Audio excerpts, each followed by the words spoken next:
Well, it looks like PlayStation is indeed going back to the drawing board of only on PlayStation. We saw this initially from last week, Jason Schreier speaking on the Triple Click podcast, also John Linneman talking about it a little bit, and also Nate the Hate. But now we have Jason's full report on Bloomberg, and it's pretty straightforward here, which is that PlayStation is indeed planning on going back not releasing single player games on PC. So the report does state that online games like Marathon and Marvel Tokon will still release on multiple platforms, but single player games like Ghost of Yotei and now Saros are going to stay exclusive to PlayStation 5, according to people familiar with the company's plans. These sources do caution that these things can change in this unpredictable environment, but in recent weeks, the PC plans for Yotei and other internal games were scrapped. Now, games made by external partners but published by PlayStation, like DS2 and Canis Scars of Cosmora, are still planned for PC. And apparently there's been a faction within PlayStation expressing concern that releasing on PC is risking damage to the console brand and that it may hurt sales for PS5 and its successors. Now, I'm not sure if this is speculation on Jason's part, but the report does close out with the mentioning that Microsoft's next Xbox that is rumored to play PC games, they say some executives at PlayStation may not be thrilled with the prospect of their flagship games running on the next Xbox console.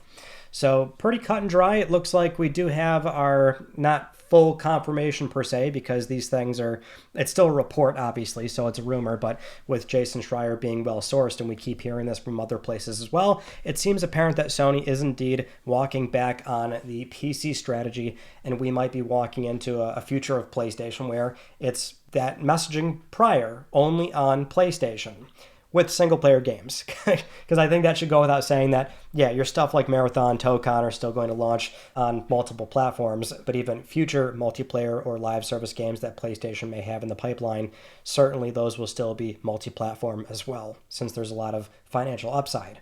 And I feel like we should talk about this right away. There's a lot to digest here, and it goes back to a lot of what we said on LTPS last week. Because the PC conversation, it's a really fascinating thing to see play out. Now, a lot of diehard PlayStation faithful have seen this report, and the immediate reaction is good. Let's go back to that. But like both of these things are true here, with the separate camps of trying to rationalize why they're going back on this decision. And, some of my points that I keep making, my quick recap there is that, even though it's 1.5% of total revenue, which is what we know from the other software category on Sony's balance sheets, so 1.5% of total revenue of non-PlayStation console games, which is primarily Helldivers 2, obviously, at this point. That game did incredibly well on PC and also a little bit well on Xbox. So that really muddies the waters on how well the PC ports have been doing since 2020. That was Zero Dawn, then 2021 with Days Gone, God of War 2022. Some of those initial PC ports, we know from the Insomniac breach that those games did reasonably well. They debuted strong on PC, did a few multiple millions on PC, but now and we're well past the Insomniac breach data, but we can see with recent single-player PC launches that the CCU numbers are not nearly as high.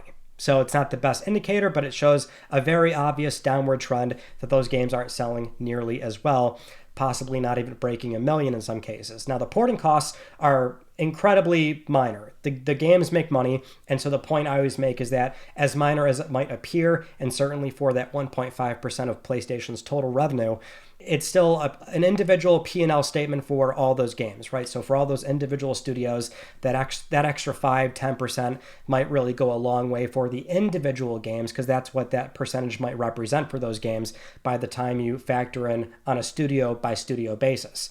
And we're in this environment where those single player games cost 9 figures to make. They take a long time to make. In the case of Insomniac, with licensing costs for Marvel's Spider-Man, Marvel's Wolverine, there's a very clear, reasonable logic of those PC releases really help make the numbers work. So that's the sort of rationalization of it. Even when you consider that for the entire organization, it's a very inconsequential sum of money. That is true. The other true portion is that we've seen PlayStation 5 is still selling as well as it has ever sold compared to PlayStation 4 on a launch line basis. So that's something we can already excuse. We know PS5 is an incredibly profitable generation. So it's not really impeding on PlayStation console sales or the identity. But that's the thing too about the only on PlayStation moniker, this idea of exclusivity. I've even made the case prior with the PC exclusives, or rather Sony launching on PC, that those games are exclusive enough. And the logic used back in that conversation, even when the game is cross-gen, if it's PS4, PS5, and PC, the games still sell primarily on PlayStation 5, right? Like, all these elements are true. The games sell on PlayStation 5, majority speaking. People are buying PS5s at the same rate they did with PlayStation 4 consoles, and they're buying the PS5 versions of these games, regardless of it being available on PS4 or PC. Those are true. And so the very clear implication, I find, is that despite what you might hear or what people tend to argue, it has simply not quite damaged PlayStation's identity the way I think people tend to argue, because the numbers just don't really show that whatsoever. But what is also true is that because we also have numbers showing that the games just don't really do nearly that well compared to the home console that's the thing, right? They sell so well still on PlayStation 5, where these games are easily hitting 10 million plus units, and they're like struggling to hit 500,000 to 1 million plus on PC. At that point, yes, the juice probably is not worth the squeeze.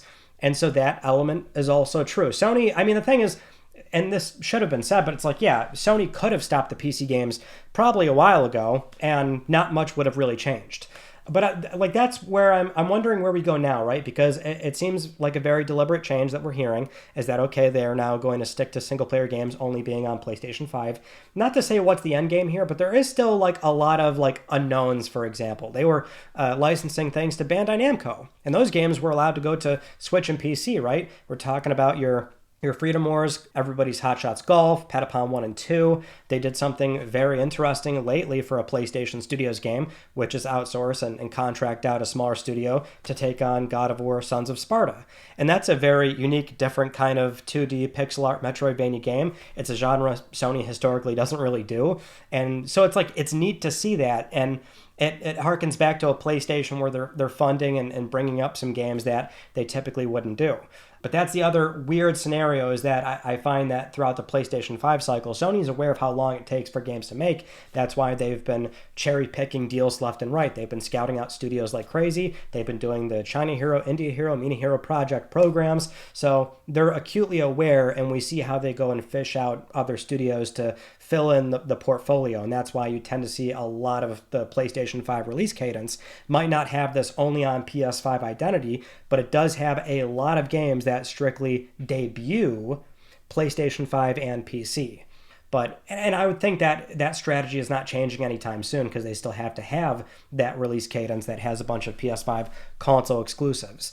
That's why the console exclusive moniker is a very particular one, but it does fit in with PlayStation 5. You know, if you're playing primarily on Xbox Series X for this generation, I mean, gosh, you are missing out on so many things because they were debuting on PS5 first, whether it was the small things like Chia or the bigger stuff like Silent Hill 2 Remake. And we're continuing to see those games are debuting first on PlayStation 5. So that element is still very strong with PlayStation.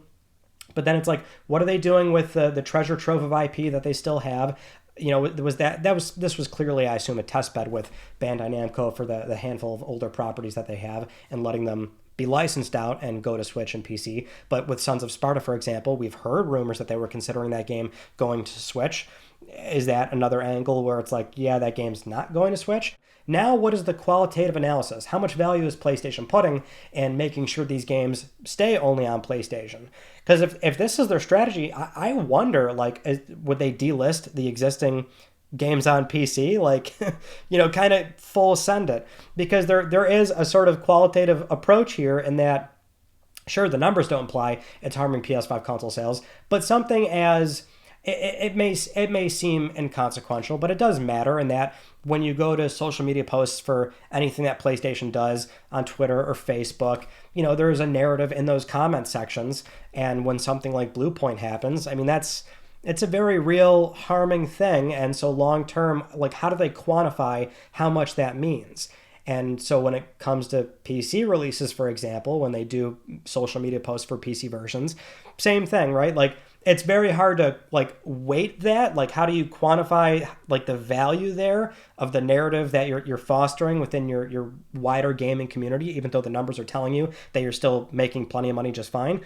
It's I'm fascinated by what the discussions are internally, because I would assume, yeah, there is always that Civil War conversation taking place, and that there are some people within those boardroom meetings saying that I don't think we should be doing PC releases, but someone does have the final say, and that tends to be your senior leadership. And we've seen Hideaki Nishino probably be at the forefront of this. He was able to get some fast decisions made, like, for example, that Japanese language only PlayStation 5 console, looking at Switch 2. We know the company is full steam ahead on a local play handheld that may or may not still release within 1 to 2 years. That's highly contingent, I think, on bill of material prices. But, there's a lot of changes going on within PlayStation.